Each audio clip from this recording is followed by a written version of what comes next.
রাজধানীর পল্লবীতে শিশু রামিস আক্তারকে ধর্ষণ ও হত্যার অভিযোগে গ্রেফতার সোহেল রানা আদালতে দোষ স্বীকার করে ১৬৪ ধারায় জবানবন্দি দিয়েছে। পরে তাকে কারাগারে পাঠানোর নির্দেশ দিয়েছেন আদালত। এদিকে নৃশংস ঘটনায় জড়িতদের দৃষ্টান্তমূলক শাস্তির দাবি জানিয়েছে পরিবার ও এলাকাবাসী। আপেল শাহরিয়ারের রিপোর্ট।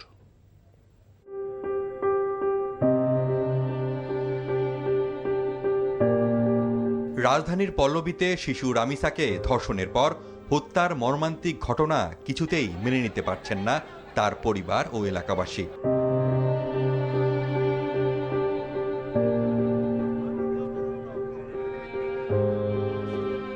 হাসপাতাল থেকে রামিসার মরদেহ পল্লবীর বাসায় নেওয়া হলে হৃদয় বিদারক দৃশ্যের সৃষ্টি হয়।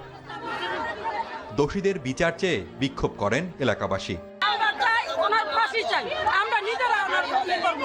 আপনার কাছে একটাই অনুরোধ, ওনারা আমার কাছে ছাইরা দেন। জনগণের গণায় তো ওই দিবস বাস ঝামেলা শেষ।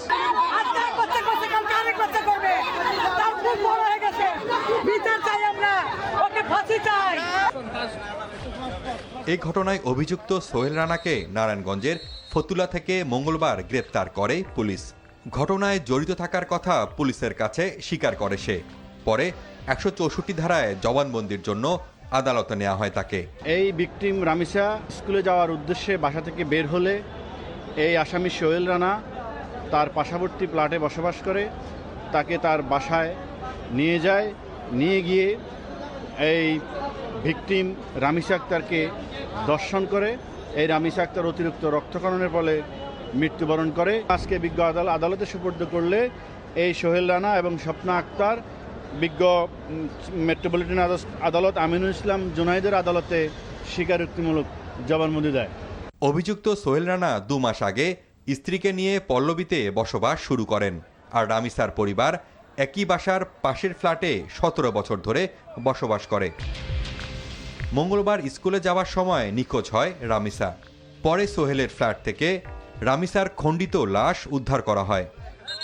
ঘটনার পর বাসার শৌচাগারের গ্রিল ভেঙে পালিয়ে যায় সোহেল রানা। সে সময় ওই বাসা থেকে তার স্ত্রীকে আটক করা হয়। রামিসা আক্তার স্থানীয় একটি স্কুলে ২য় শ্রেণীতে পড়ত। Apple Shahriar, NTV news, Dhaka.